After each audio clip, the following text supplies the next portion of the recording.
Health cafe Tamil viewers அனைவருக்கும் வணக்கம். நான் டாக்டர் நித்யா, சித்தா ஃபிசிஷியன். எலும்புகள் தேய்மானம் அப்படின்ற பிரச்சனை, இதில் வந்து மூட்டு தேய்மானம் அப்படின்ற பிரச்சனை நிறைய பேருக்கு இருக்கும்.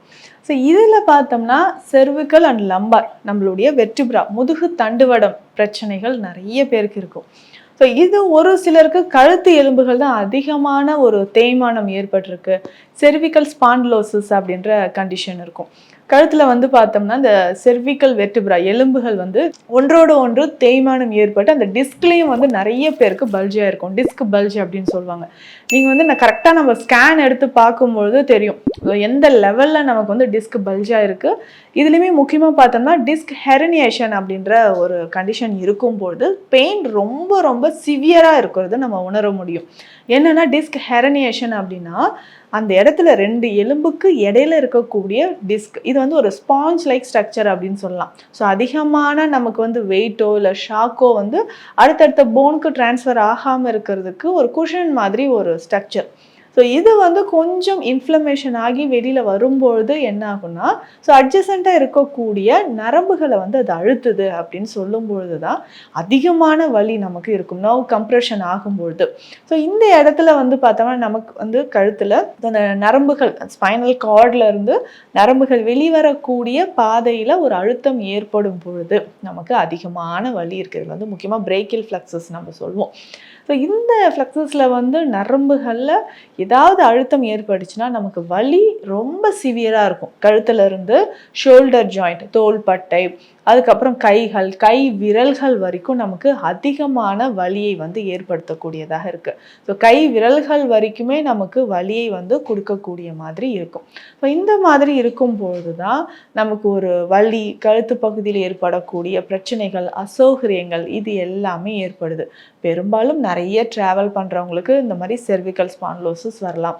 உட்காந்துட்டே ஒர்க் பண்ணுறவங்க, ரொம்ப நேரம் குனிஞ்சிட்டு ஒர்க் பண்ணுறவங்க, இதை தாண்டி பார்த்தோம்னா டீஹைட்ரேஷன் அப்படின்ற ஒரு கண்டிஷன்.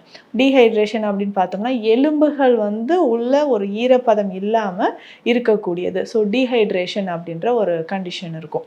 ஸோ இந்த மாதிரி இருக்கும் போதும் நமக்கு அதிகமான வலி ஏற்படுது. இதே மாதிரி தான் இடுப்பு பகுதியில் லோ பேக் பெயின் நிறைய பேருக்கு வருதுன்னா லம்பார் ஸ்பாண்டிலோசிஸ் அப்படின்ற கண்டிஷன் இருக்கும். ஸோ லம்பார் ரீஜியன்லேயும் இருக்கக்கூடிய பகுதிகளில் டிஸ்க் வந்து ஏதாவது வெளியில் வந்திருக்கு, ஹெர்னியேஷன் ஆகிருக்கு, நர்வ் கம்ப்ரெஷன் இருக்குது அப்படின்னா அதிகமான வலி, இடுப்புலேருந்து தொடை, கால், பாதம் வரைக்கும் நமக்கு அதிகமான வலியை வந்து தரக்கூடியது. இதில் நிறைய பேர் பாதிக்கப்பட்டிருக்கக்கூடிய ஒரு விஷயம் அப்படின்னு பார்த்தோம்னா சயாட்டிகா அப்படின்னு சொல்லக்கூடிய வலி. இந்த சயாட்டிக் நர்வ் அப்படின்னு சொல்கிற விஷயம் நம்ம இடுப்பு பகுதியிலேருந்து கீழே கால், குதிகால் வரைக்குமே பரவக்கூடிய ஒரு நரம்பு.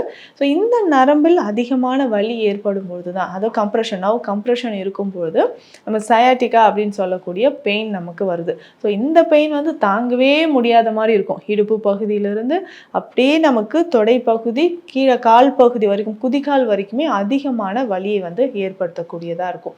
ஸோ இந்த மாதிரி செர்விக்கல் லம்பார் ரீஜனில் வரக்கூடிய எலும்பு சம்மந்தப்பட்ட பிரச்சனைகளுக்கு என்ன தீர்வு? ரொம்ப நேரம் உட்காந்துட்டே இருக்கிறவங்களா இருக்கட்டும், இல்லை வெயிட் லிஃப்ட் பண்ணிட்டு ரொம்ப தூரம் நடக்கிறது, இல்லை ட்ராவல் அதிகமாக பண்ணுறவங்களுக்குலாம் இந்த லம்பார் ரீஜனில் இடுப்பு பகுதியில் எலும்புகள் வீக்கம் ஏற்படுறதுக்கு வாய்ப்பு இருக்குது. ஸோ இதற்கு நம்ம உணவு முறைகளில் நிறைய மாற்றம் கொண்டு வரணும். இப்போ கழுத்து எலும்புகளில் வந்து பிரச்சனை இருக்குது, இல்லை இடுப்பு எலும்புகளில் பிரச்சனை இருக்குன்னா அதை சரி செய்கிறதுக்கான வழிமுறைகள் என்ன அப்படின்னு பார்க்கும்போது நம்ம வீட்டில் இருக்கக்கூடிய உணவு முறைகள்லேயே நிறைய மாற்றம் செய்யணும். இதில் முக்கியமாக பார்த்தோம்னா ஃபைபர் கண்டென்ட் இருக்கக்கூடிய உணவுகளை நிறைய சேர்த்து சாப்பிடும்போது உடலில் இருந்து கொஞ்சம் கொஞ்சமாக அந்த கழிவுகள் வெளியேறும்போது வலிகள் நமக்கு குறைய ஆரம்பிக்கும். தினமும் காலையில் நம்ம கிராம்பு பயன்படுத்தி அதை வந்து டீ மாதிரி குடிக்கலாம். ஸோ ரொம்ப சிம்பிள். இதில் வந்து எப்படி நம்ம ரெடி பண்ண போனால் 2-3 கிராம்பு வந்து நல்லா தட்டி தண்ணீரில் போட்டணும். இதனோட ஒரு ஏலக்காய், ஒரு 1/2 ஸ்பூன் அளவுக்கு சோம்பு சேர்த்து நல்லா பாயில் பண்ணணும். ஸோ 2 கிளாஸ் தண்ணீர் விட்டு நல்லா பாயில் பண்ணும்போது அது 1 கிளாஸ் வந்ததுக்கப்புறம் ஃபில்டர் பண்ணி குடிக்கணும். ஸோ இந்த கிராம்பு டீ நம்ம தினம்தோறும் காலையில் குடிக்கும்போது உடலில் என்னென்ன பெனிஃபிட்ஸ் நடக்குது அப்படின்னா, நம்ம உடலில் இருக்கக்கூடிய அதிகமான சோர்வு நமக்கு குணமாக ஆரம்பிக்குது. ஒரு சிலர் காலையில் எந்திரிச்சோடனே எனக்கு வந்து டயர்ட்னஸ் இருக்குங்க, எந்திரிக்கும் போதே டயர்டாக இருக்குது அப்படின்னு சொன்னீங்கன்னா இந்த கிராம்பு டீயை வந்து நம்ம பயன்படுத்தலாம்.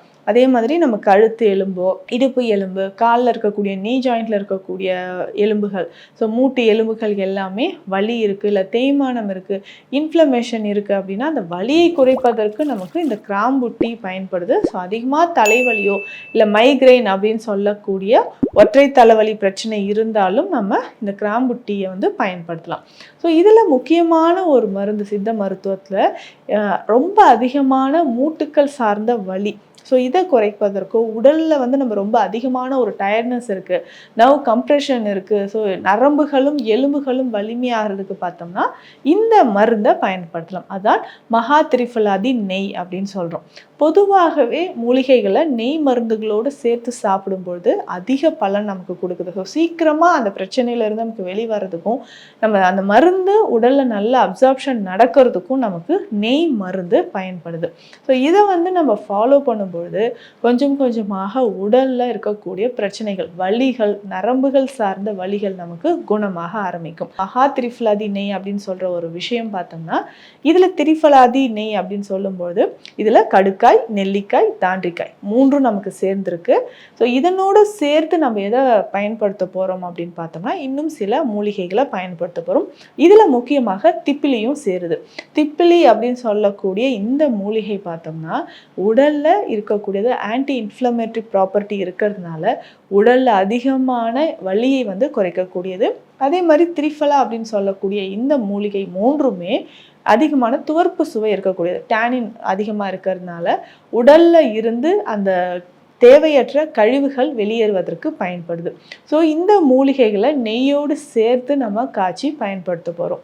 ஸோ நெய்யோடு காய்ச்சி பயன்படுத்தும் போது தினம்தோறும் காலை இரவு 2 வேளையும் இந்த நெய்யை ஒரு 5 கிராம், அதாவது ஒரு டீஸ்பூன் ஃபுல்லாக எடுத்து நம்ம குடிச்சிக்கிட்டே வரணும். ஸோ காலையில் உணவு எடுத்ததுக்கு பிறகு காலை இரவு 2 வேளையும் இந்த நெய் மருந்தை குடிச்சிட்டு வரும்பொழுது எலும்புகள் தொடர்பான பிரச்சனைகள், வலிகள் நமக்கு குறைய ஆரம்பிக்கும்.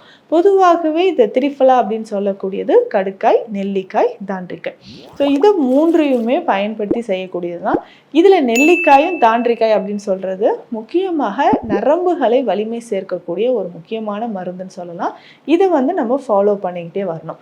அதற்கு அடுத்ததாக நம்ம சின்ன வெங்காயம். ஸோ இந்த சின்ன வெங்காயம் அப்படின்னு சொல்கிற ஒரு விஷயம் எதற்கெல்லாம் பயன்படுதுன்னா உடலில் நரம்பு சம்பந்தப்பட்ட பிரச்சனைகள், உடல் வலிகளை குறைக்கிறதுக்கு நமக்கு பயன்படுது. இப்போ சின்ன வெங்காயம் ஒரு 8 அளவுக்கு எடுத்துட்டு நல்லா நெய்யில் வதக்கி இதை அரைச்சிட்டு இதனோட கொஞ்சம் சீரகம் பொடி சேர்த்து நம்ம காலையில் 2 ஸ்பூன் அளவுக்கு சாப்பிடணும்.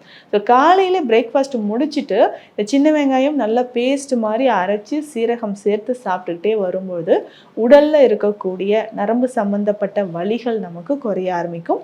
ஸோ இதனோடைய சேர்த்து என்னென்னா குடல் பகுதியில் இருக்கக்கூடிய கழிவுகள் வெளியேறவும் நமக்கு இது பயன்படுது.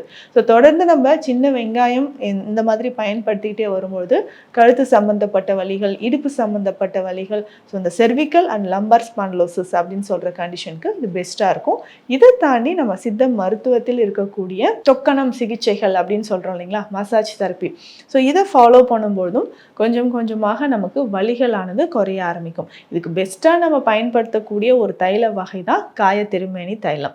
இந்த தைலத்தை யூஸ் பண்ணிட்டு நம்ம வந்து நல்ல மசாஜ் பண்ணிக்கிட்டே வரும்பொழுது ஸோ கழுத்து மற்றும் இடுப்பு பகுதியில் இருக்கக்கூடிய எலும்புகள் வலிமை அடைந்து வலிகள் குறைய ஆரம்பிக்கும். இந்த பதிவில் கழுத்து மற்றும் இடுப்பு சம்பந்தப்பட்ட வலிகளுக்கு சித்த மருத்துவ தீர்வுகள் என்ன அப்படின்றத பார்த்தோம். மீண்டும் அடுத்த பதிவில் சந்திக்கலாம். நன்றி. இந்த வீடியோ உங்களுக்கு பிடிச்சிருந்தா லைக் பண்ணுங்க, ஷேர் பண்ணுங்க, கமெண்ட் பண்ணுங்க. மறக்காம ஹெல்த் கஃபே தமிழ் சேனலை சப்ஸ்கிரைப் பண்ணிட்டு பெல் பட்டனை கிளிக் பண்ணிடுங்க.